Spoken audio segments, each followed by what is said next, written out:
Hey everyone, it's Michael GoosebumpsFan. I hope you're doing well today. Man, I got some really good sleep last night. I feel like I tossed and turned a little bit, woke up here and there, but man, I feel really good. I'm getting older, and it feels like it's better when I can get more sleep.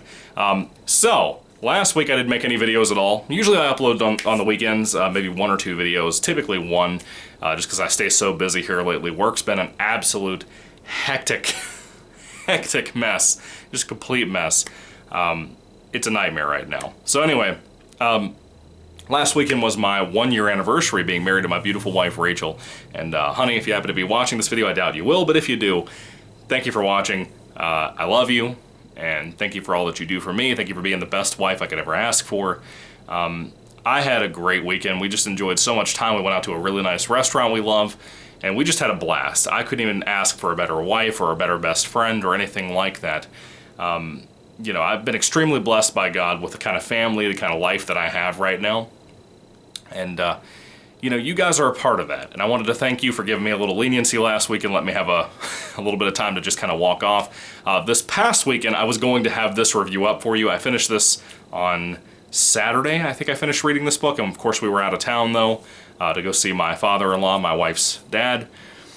And so I just didn't have the time this weekend to get a review up for you guys, so sorry about that. I tried to get it like 2 days ago for you. Anyway, today I have a book review for you for Goosebumps HorrorLand number 17, The Wizard of Ooze, which very much might be my favorite cover from Goosebumps HorrorLand. Brandon Dorman knocked this cover out of the park, and I will say this.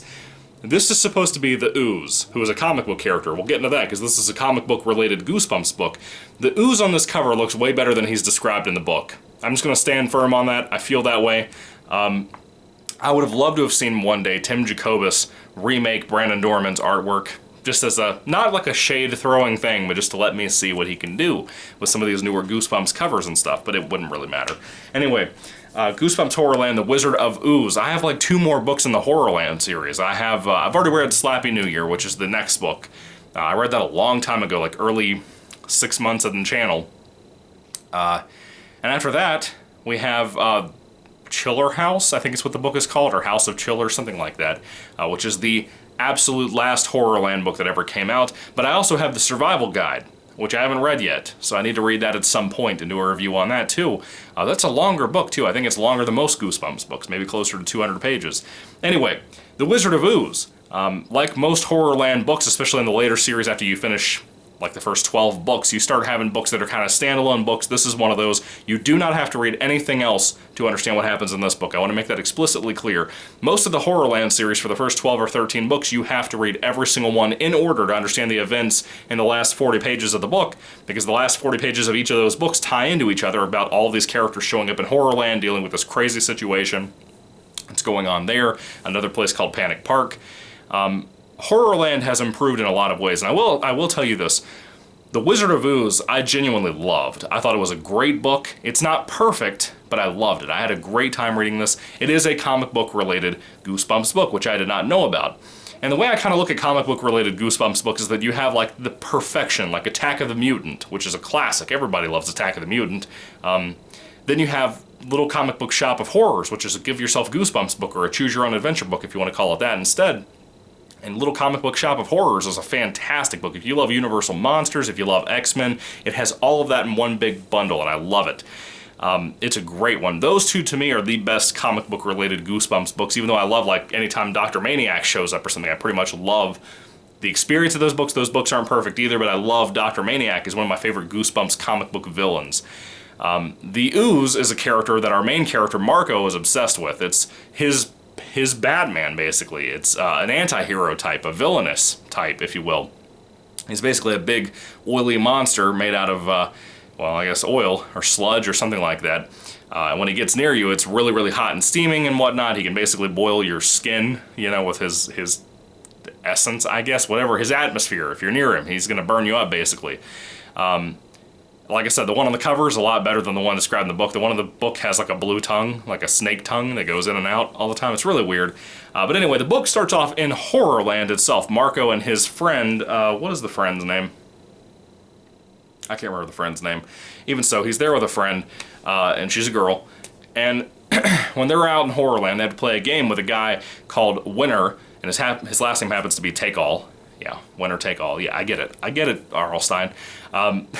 So basically, winner take all has them play some games, which kind of feels like it's just a short story added on to this whole book. They play a game before they kind of really get into winner take all's games, which is kind of eerie. It's basically like you basically throw eyeballs into a face, right? A big animatronic head. So what you're basically saying is there's an eyeless face of a person. You have to throw eyeballs into the eye sockets.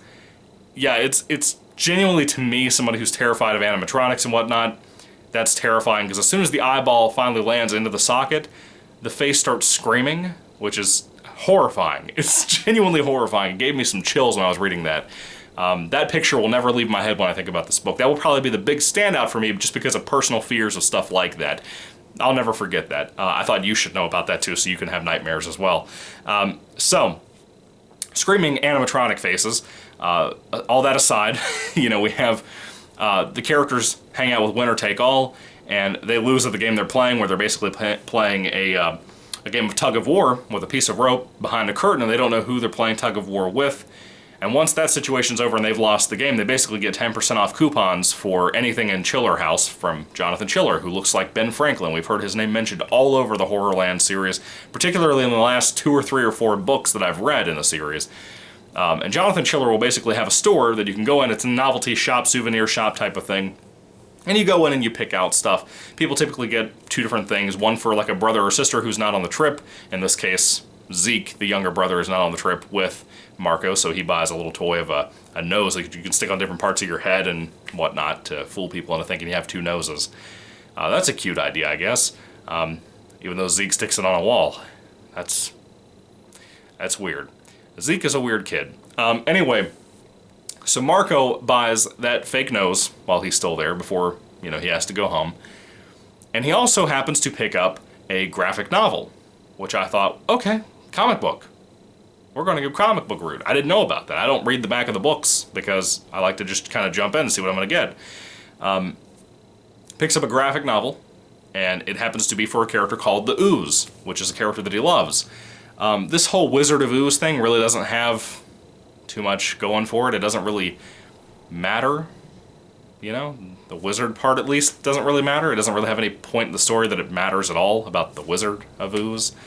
So anyway, he picks up this comic book. Apparently it's one of the most rare limited editions of anything from the Ooze that's ever existed, and most people don't even know it exists, but some people here and there, like comic book shop owners, happen to know it, but they kind of, throughout the book, once it kind of becomes well known that Marco has this, people start to kind of harass him about they want this, they want to buy it off of him. Eventually people are trying to steal it from him because it's so important for whatever reason. And it seems like people are mainly focused on when the book is finished up, and this is something I thought was funny. This proves how R.L. Stine is an actual comic book fan, because most people who love like Marvel movies and DC movies, they don't know about this unless they've read comics. Nothing pisses me off more than when I buy a either a graphic novel or a trade paperback of a recent collection of comics for like, I don't know, like a Marvel comic series or something. And I pick it up and I get like a 100-page book, which of course is like maybe 5 or 6 issues in total. If it's 120, it's about 60. It's about 6 issues in total collected there. Nothing pisses me off more than if I pick up your Batman book, and I technically am supposed to get 6 issues, but what I get is 4 issues of a story and then 2 short story collections of terrible art and terrible storytelling with some SJW politics. Anyway, Stine basically wrote this book so he could complain about the same things that piss me off in comics, with how I get a book of like 4 issues and in the back there's a bunch of filler, you know? Stine totally roasts into that here, and I thought that was great. That was like one of the only times I've ever read a Goosebumps book and seen a personal grievance from R.L. Stine, which was hilarious to me because I felt the same way. I still feel the same way. It bothers me. It's one of the reasons I don't read many comics anymore either, because every time I pick up a trade, even digitally, I get filled with that kind of crap. Most of comics nowadays, if you buy a regular, you know, floppy, you're getting nothing but ads and a couple of fillers of crap short stories in the back. Some of like the new DC comics are doing this now, where it's like that's a point of what they're doing now, short story stuff. Nobody wants to read your 5-page comic story. It might as well be a kid's book at that point. You know, just make a Goodnight Moon out of Superman. Good night, Superman. Stop doing that. Stop doing that. For the love of God, if you work in comics. Stop doing that. We all hate it. We all hate it. We do. Stein hates it too. You should take notes from Mr. Stein. Plain and simple. Anyway, Stein wrote this book to make grievances about that, and I personally 100% agree and support him on that. Anyway, moving along, so all that rant aside, this book also has appearances of the Ooze. So now our main character Marco starts to wonder, is this monster, villain, whatever that I read comics about, is he real? Because there's no mention of that at first, that maybe these superheroes and villains and stuff are real. But again, kind of like Attack of the Mutant, it's kind of the encounters possibly with this thing. The best friend character's not in this as much as I thought she'd be, which kind of surprised me. Usually that's kind of the main flux of the story, is having, you know, our main character, and then eventually when they can't tell their parents about what's going on, they go to their brother or sister or best friend or cousin or whoever. And that wasn't the case here. And even Zeke, the younger brother, wasn't in this, you know, a whole lot, but he was in it more than the best friend character, which was weird to me. Anyway, I think there was one more part of the story I wanted to talk about before I kind of ended the review. The adventure kind of aspect was kind of fun. You also have like comic book conventions in the book, which was kind of neat. I enjoyed that part. I've been to a few, but I really enjoyed that. That was kind of fun. What else was there that I'm not thinking about? There was another aspect of the story I wanted to cover that I cannot for the life of me remember. Oh, in the back of the book, the filler I talked about. The back of the book in that graphic novel that he bought from Jonathan Chiller's house, of souvenirs and whatever, the back of it, that filler that I was complaining about and that Stein is writing this book to complain about, basically is how you can get superpowers, which is what most of this book is focused on and what everybody seems to want this book for, because the way that this thing tells you to get superpowers is very odd. Basically, it intends the idea that you should try these different methods out just to see if you happen to have the ability to do these things. For example, if you have water powers to control water and drown people and cool stuff like that, you need to get in your bathtub and fill it up with ice cubes and I think cold water, I think is what it said. And while you're freezing to death, focus on how cold you are, focus on the flow of water in your brain, basically. And then you can just melt into water and control it. And I'll tell you this, as our main character tries out these different methods, there's some really fun, enjoyable stuff here to just read about. Some of the different ways that Stein had these ideas, like, if you're gonna fly, do this, and it's really a neat little weird method to do for this. It's a very comic booky, appreciative thing, and I love that. If you love comic books, this is a great example of a Goosebumps book I think you'd really enjoy. It's not perfect. I do want to make that very, very, very stressed. I haven't said that much. I really personally love this book. I had a blast with it. I enjoyed it. I don't think everybody else is going to feel the way I feel about it, especially if you're not a big comic book fan. If you like Goosebumps more for scares and horror, there's a little bit of body horror stuff in here, a little bit of kind of tension building at certain points. There's not really scary anything in here at all. I'll be honest with you, it's not a scary book, but I don't need that from Goosebumps. If I have some humor or some adventurous nature to it, I enjoy this. I thought this was a blast. It was a really fun one. One of the bigger surprises I've had in the series. I was not looking forward to this book. I love the cover, but like the last couple of books I reviewed from the channel, or for the channel, from the HorrorLand series, I've been trying to work my way through this. There's been things like Little Shop of Hamsters and things like, what was the other one that was after that?